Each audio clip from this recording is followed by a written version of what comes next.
Biotechnological applications in medicine. जिस recombinant therapeutics ये क्या करते हैं, ये do not induce unwanted immunological response as common in case of similar products isolated from non human sources. अब अगर हम मेडिसिन में अगर बायोलॉजिकल एप्लीकेशंस देखें तो हमारा जो रिकॉम्बिनेंट डीएनए है उसने काफ़ी एक अच्छा इम्पैक्ट डाला है कि वो इनेबल कर सकता है मास प्रोडक्शन ऑफ कुछ सेफ़ या फिर इफ़ेक्टिव थेरेप्यूटिक ड्रग्स को। अब ये जो रिकॉम्बिनेंट थेरेप्यूटिक्स होते हैं ये उन इम्यूनोलॉजिकल रिस्पॉन्सेज जो अनवांटेड इम्यूनोलॉजिकल रिस्पॉन्स होते हैं उनको इंड्यूस नहीं करते, जैसा कि कई केसेस में कॉमन होता है, जैसे कि सिमिलर प्रोडक्ट्स जो कि आइसोलेट किए गए होते हैं नॉन ह्यूमन सोर्सेज से। अब प्रेजेंट टाइम की बात की जाए तो अबाउट 30 थेरेप्यूटिक्स रिकॉम्बिनेंट थेरेप्यूटिक्स हैं जो कि अप्रूव्ड किए गए हैं ह्यूमन के यूज़ के लिए ऑल ओवर द वर्ल्ड, जिनमें से 30 में से इंडिया में 12 जो हैं वो प्रेजेंटली मार्केटेड हैं। जेनेटिकली इंजीनियर्ड इंसुलिन, इसमें क्या है, management of adult onset diabetes by taking insulin at regular intervals. इसमें क्या किया गया है, जो रेगुलर मतलब जो एडल्ट्स में जो डायबिटीज़ होती है, मतलब कई लोग को जो डायबिटीज़ होती है तो उसको मैनेज करने के लिए क्या किया गया है, इंसुलिन को लेने के लिए एक रेगुलर टाइम इंटरवल पे। Ones have to isolate and use insulin from other animals if enough insulin is not available। अगर enough insulin available नहीं हो पा रही है तो एक को क्या करना पड़ेगा, उसको आइसोलेट करना पड़ेगा दूसरे एनिमल से इंसुलिन को लेने के लिए और उनको आइसोलेट करना पड़ेगा। इंसुलिन क्या है, एक प्रोटीनेशियस हार्मोन होते हैं जो कि ओरली नहीं दिए जाते डायबिटिक पेशेंट को। ऐसा क्यों होता है, क्योंकि अगर वो ओरली दिए जाएंगे तो वो डाइजेस्टेड हो जाएंगे तो फिर वो अपना असर नहीं कर पाएंगे। Insulin used for diabetics was earlier extracted from pancreas. Insulin जो पहले डायबिटिक पेशेंट्स को दी जाती थी वो एक्सट्रैक्ट होती थी from pancreas of slaughtered cattle और पिग्स के पैनक्रियास से निकाली जाती थी। अब इंसुलिन फ्रॉम एनिमल सोर्स, अगर अब इन एनिमल सोर्स से इंसुलिन जो लिया जा रहा था वो कुछ पेशेंट्स में एलर्जी को कॉज कर रहा था और दूसरे टाइप के रिएक्शंस को कॉज कर रहा था फॉरेन प्रोटीन्स के अगेंस्ट। अभी जो इंसुलिन है ये कंसिस्ट करता है 2 शॉर्ट पॉलीपेप्टाइड चेन्स को, chain A and chain B, जो कि आपस में जुड़े होते हैं डाइसल्फाइड ब्रिजेस से। अब कुछ मैमल्स जैसे कि ह्यूमंस वो इंसुलिन क्या करते हैं, insulin synthesized as pro hormone. Insulin जो है वो प्रो हार्मोन की तरह सिंथेसाइज करती है, जैसे कि प्रो एंजाइम्स।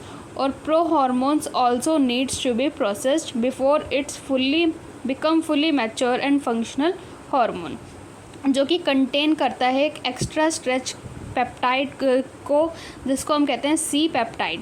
अब मैच्योर इंसुलिन में हमारा सी पेप्टाइड प्रेजेंट नहीं होता है, ये रिमूव्ड कर दिया जाता है ड्यूरिंग मैच्योरेशन ऑफ इंसुलिन। अब मेन चैलेंज जो है for the production of insulin को बनाने का मेन चैलेंज है by using recombinant DNA techniques was getting insulin assembled in mature form. अब 1993 में एक अमेरिकन कंपनी आई थी एली लिली। इन्होंने क्या करा था, इन्होंने प्रिपेयर किए थे 2 डीएनए के सीक्वेंस जो कि करस्पॉन्डिंग थे ए और बी चेन्स के, एक ह्यूमन इंसुलिन की, और इनको इंट्रोड्यूस्ड कर दिया गया था into plasmid of E coli, ताकि ये क्या कर सके, इंसुलिन चेन को प्रोड्यूस कर सकें। अब ये जो चेन ए और चेन बी थी ये प्रोड्यूस्ड हो रही थी अलग अलग बनाई गई थी और सेपरेट की गई थी एंड कंबाइंड बाय क्रिएटिंग, और उसको बाद में जोड़ दिया गया था डाइसल्फाइड बॉन्ड से, ताकि वो इंसुलिन बना सके। अब जैसे कि यहाँ पे एक डायग्राम में दिखा रखा है, जैसे हमारे पास ये 2 चेन्स हैं, जैसे कि हमारे पास यहाँ पे ये है, एक ए पेप्टाइड है, एक बी पेप्टाइड है। यहाँ पे हमारी तीनों चेन्स अभी जुड़ी हुई हैं, किससे, डाइसल्फाइड ब्रिजेस से, जो कि एक प्रो इंसुलिन है।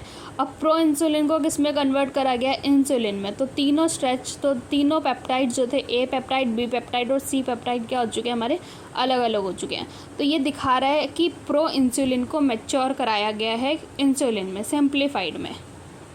जीन थेरेपी क्या होती है, collection of method that allows correction of a gene defect that has been diagnosed in a child या फिर एम्ब्रियो।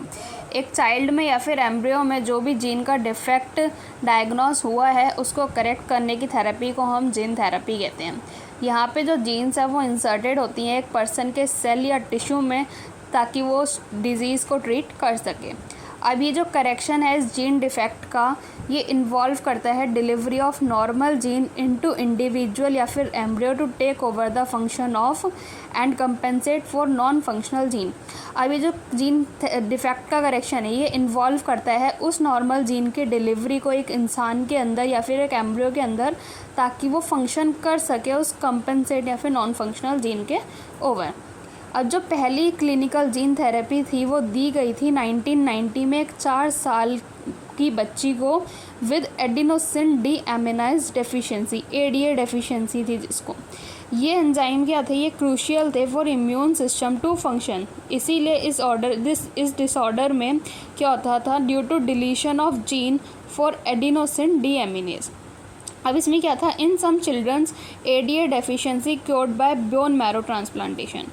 कुछ बच्चों में क्या होता है, ये जो एडीए डेफिशिएंसी होती है ये सही हो सकती है बोन मैरो ट्रांसप्लांटेशन से ही सही हो सकती है, लेकिन बाकी में क्या होता है, इसमें हमें एंजाइम को ही रिप्लेस कराना पड़ता है। तो एंजाइम रिप्लेसमेंट थेरेपी दी जाती है जिसमें एक फंक्शनल एडीए दिया जाता है उस पेशेंट को इंजेक्शन के थ्रू।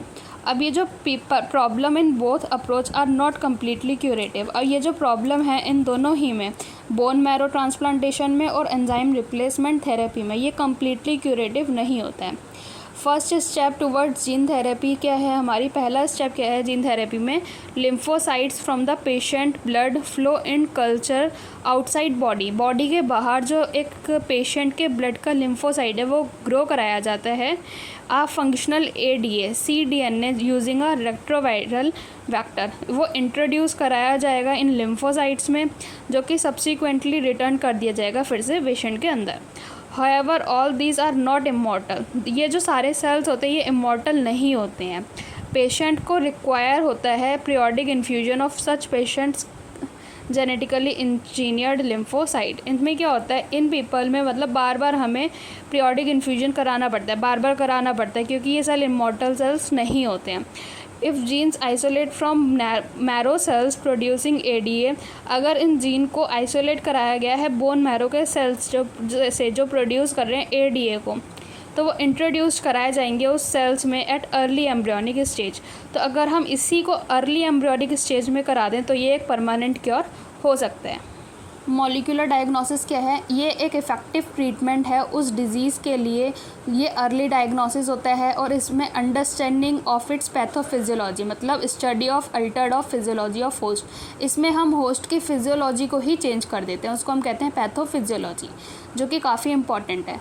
तो अगर हम using conventional method of diagnosis, जो कि सीरम या फिर यूरिन एनालिसिस है, जो अर्ली डिटेक्शन इसमें पॉसिबल नहीं होता है। जो रिकॉम्बिनेंट डीएनए टेक्नोलॉजी है और पीसीआर पॉलीमरेज चेन रिएक्शन है और एंजाइम लिंक्ड इम्यूनोसॉल्वेंट, ऐसे ये कुछ टेक्निक्स हैं जो सर्व करती हैं for the purpose of early diagnosis. अब प्रेजेंस ऑफ पैथोजेनिक जैसे कि बैक्टीरिया या वायरस, ये नॉर्मली सस्पेक्टेड होते हैं तभी जब एक पैथोजन प्रोड्यूस करेगा उस डिज़ीज़ या फिर सिम्टम्स को, उस डिज़ीज़ के सिम्टम्स को। अब by this time the concentration of pathogen is already very high. इस टाइम पे क्या होगा, उस पैथोजन का कंसनट्रेशन वैसे ही बहुत ज़्यादा होगा उसकी बॉडी के अंदर। अब इससे कि very low concentration of bacteria या वायरस कैन बी डिटेक्टेड, तो इससे क्या होगा, बहुत ही छोटा सा कंसनट्रेशन किसी बैक्टीरिया का या वायरस का उस टाइम पे जिस टाइम पे सिम्टम्स विजिबल नहीं हो रहे, तो वो can be detected by amplification of nucleic acid by the polymerase chain reaction. अब ये पॉलीमरेज चेन रिएक्शन कैसे डिटेक्ट करता है, कुछ छोटे से ही अमाउंट को डीएनए के अंदर, तो स्पेसिफिक प्राइमर्स डाल के हम इनको डिटेक्ट कर सकते हैं। PCR polymerase chain reaction now routinely use to detect HIV in suspected AIDS patient. अब एड्स के पेशेंट जो होते हैं उसमें हम रूटीनली पीसीआर अगर कराएंगे तो हम डिटेक्ट कर सकते हैं उसके अंदर एचआईवी को, ह्यूमन इम्यूनो डेफिशिएंसी वायरस को। अब ये यूज़ करता है use to detect mutations in genes in suspected cancer patients too. अब ये कैंसर पेशेंट्स के अंदर भी म्यूटेशन को डिटेक्ट कर लेता है।